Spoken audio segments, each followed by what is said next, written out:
Assalamualaikum warahmatullahi wabarakatuh. Perkenalkan, nama saya Nurul Mutmainnah, J014191040, mahasiswi Kepaniteraan Departemen Ilmu Kedokteran Gigi Anak, akan membawakan substitusi kasus yaitu Space Maintainer di bawah bimbingan Dr. Gigi Hendrastuti Handayani MKes. Pencabutan gigi sulung secara dini dapat menyebabkan gangguan tumbuh kembang dan maloklusi. Untuk mencegahnya, maka diperlukan alat yang dapat digunakan untuk mempertahankan ruang yang terjadi pencabutan dini gigi sulung tersebut. Alat yang digunakan adalah Space Maintainer atau SM.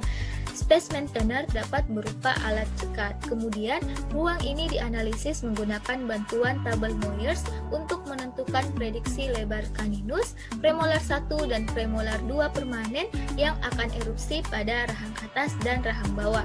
Patokan yang digunakan untuk penggunaan tabel Moyers sendiri ialah menghitung lebar 4 incisivus permanen rahang bawah. Perawatan ruang atau yang sering kita sebut dengan Space Maintainer atau SM merupakan suatu perawatan untuk mempertahankan dan memelihara agar lengkung rahang tetap akibat dari gigi desidui yang tanggal prematur atau pencabutan dini gigi sulung. Adapun fungsi dari Space Maintainer, yang pertama untuk menjaga ruang akibat kehilangan dini gigi sulung, yang kedua untuk mencegah pergeseran dari gigi ke ruang yang kosong yang terjadi akibat dari pencabutan dini, kemudian yang ketiga untuk mencegah ekstrusi gigi antagonis dari gigi yang dicabut dini, dan yang keempat untuk memperbaiki fungsi pengunyaan, dan yang terakhir dia berfungsi untuk memperbaiki fungsi estetik dan fungsi berbicara setelah pencabutan dini atau prematur loss. Adapun indikasi dari Space Maintainer, yang pertama ialah kehilangan gigi sulung dan gigi penggantinya belum siap erupsi menggantikan posisi gigi sulung tersebut. Kemudian yang kedua, terdapat analisis ruang, ini menyatakan masih terdapat ruang yang memungkinkan untuk gigi permanennya erupsi. Yang ketiga, jika ada kebiasaan buruk dari anak, misalnya menempatkan lidah di tempat yang kosong atau mengisap bibir, maka Space Maintainer ini dapat diinstruksikan sambil memberi efek menghilangkan kebiasaan buruk tersebut pada anak. Dan yang terakhir, adanya tanda-tanda akan terjadinya penyempitan ruang dan kebersihan mulut yang baik.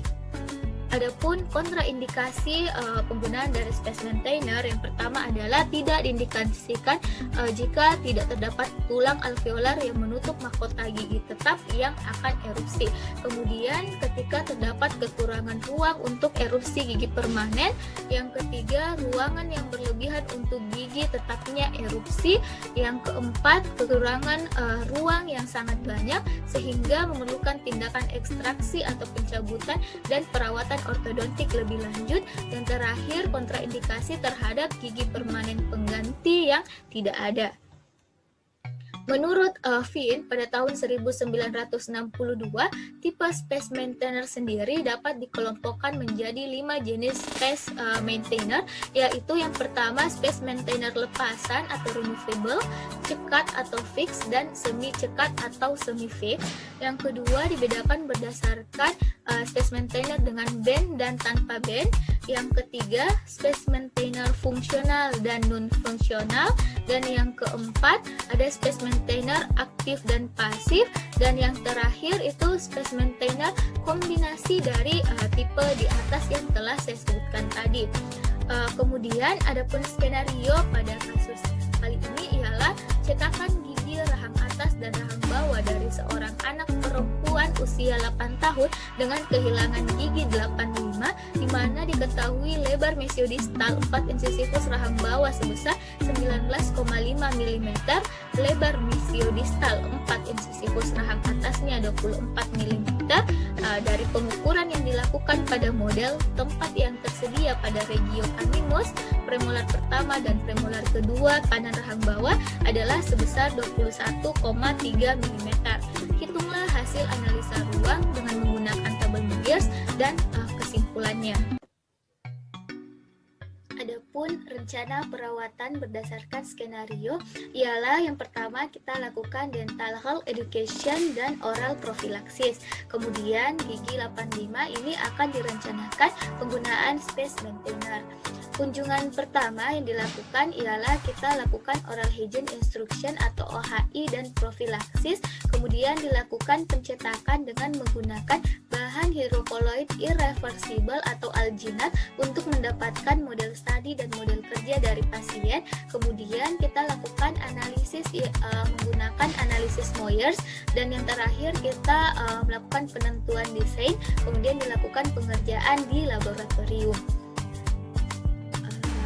Prosedur analisisnya sendiri untuk metode Moyers ialah dengan mengukur lebar mesiodistal keempat insisifus rahang bawah satu persatu, lalu kita menggunakan jumlah keseluruhan angka tersebut untuk melihat kemungkinan dari ukuran gigi kaninus, premolar pertama dan premolar kedua permanen atau tetap yang akan erupsi untuk masing-masing rahang berdasarkan tabel probabilitas dari Moyers sebesar 75% untuk orang Asia, dengan tentunya memperhatikan jenis kelamin dari anak yang dianalisis gigi-giginya karena berbeda antara jenis kelamin perempuan dan laki-laki untuk tabel Moyers itu sendiri.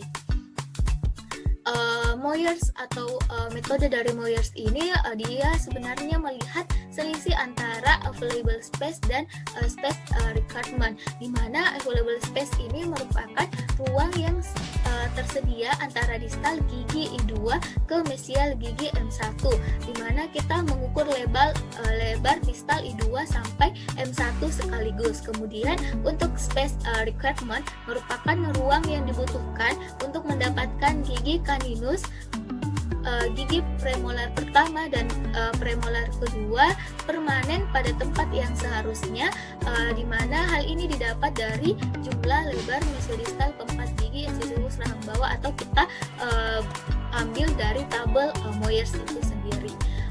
Dan berdasarkan skenario lebar mesiodistal gigi 4 insisifus rahang bawah yaitu gigi 81, 82, 71, 72 ialah sebesar 19,5 mm. Nah, dari tabel Moyers didapatkan bahwa lebar mesiodistal gigi 3, 4, 5 rahang atas dari tabel Moyers itu sebesar 20,4 mm.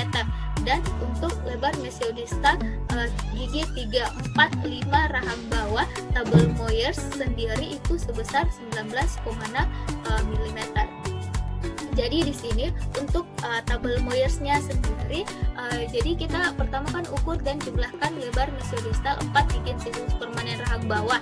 Nah, berdasarkan skenario yang didapatkan ialah sebesar 19,5 mm. Nah, kemudian menggunakan jumlah lebar mesiodistal gigi insisifus permanen rahang bawah tersebut untuk memprediksi lebar mesiodistal dari gigi kaninus, premolar pertama dan premolar kedua pada rahang atas dan rahang bawah, tentunya dengan memperhatikan jenis kelamin. Jadi karena skenario di sini ialah menggunakan jenis kelamin perempuan, maka ketika kita sudah dapat lebar 4 insisifus rahang bawah itu jadi patokannya 19,5 mm. Kemudian kita lihat dia perempuan, itu kita cari di female dengan probabilitas 75% didapatkan untuk rahang bawah itu dia sebesar 19,6 mm, dan untuk rahang atas prediksi ruangnya itu untuk tabel Moyers-nya 20,4 mm. Nah, kemudian di sini kita lakukan analisis Moyer, di mana didapatkan untuk kita fokus karena sesuai skenario itu pada rahang bawah regio kanan, di mana untuk available space atau ruang yang tersedia yang telah diukur sebelumnya dan berdasarkan skenario itu sebesar 21,3 mm. Sedangkan untuk space requirement yang didapatkan dari melihat dan mengukur 4 insisifus rahang bawah, dan kita lihat di tabel Moyers berdasarkan probabilitas 75% dan jenis kelamin, itu untuk rahang bawah regio kanan itu sebesar 19,6 mm dengan selisih ruang yang didapatkan sebesar 1,7 mm.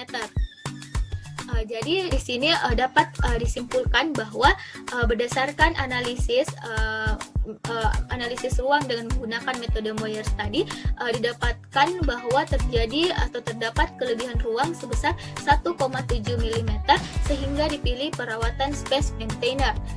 Adapun desain dari space maintainer ialah yang saya buat ini adalah desain space maintainer removable, kurang lebih seperti ini. Dan untuk kunjungan kedua, jadi pasien ini kita akan lakukan try-in dan insersi space maintainer dengan mengevaluasi plat akrilik. Kemudian yang kedua, pasien dan orang tuanya ini harus diberitahu cara memasang dan melepaskan dan memelihara alat tersebut atau space maintainer ini. Kemudian pemasangan juga dilakukan di depan kaca sehingga di sini pasien dapat melihatnya. Kemudian juga pasien diminta untuk mencoba memasang sendiri di depan operator dan orang tuanya. Dan terakhir di sini pasien dan orang tuanya juga harus diberitahu bahwa alat ini digunakan setiap hari kecuali pada saat makan. Jadi minimal penggunaan alat ini ialah 12 jam per hari. Kemudian adapun instruksi post insersi, yaitu setelah dilakukan pemasangan space maintainer, maka pasien harus diinstruksikan untuk menjaga kebersihan rongga mulut dengan baik dan benar, menyikat gigi paling kurang 2 kali sehari. Kemudian di sini pasien juga perlu diinstruksikan untuk menghindari makan makanan yang bersifat lengket dan keras. Orang tua dari pasien juga harus diinformasikan bahwa space maintainer ini harus diperiksa secara periodik untuk menjaga stabilitas dan untuk melihat keadaan gigi-gigi permanen pengganti yang akan erupsi. Terima kasih. Sekian dari saya, kurang lebihnya mohon dimaafkan. Wassalamualaikum warahmatullahi wabarakatuh.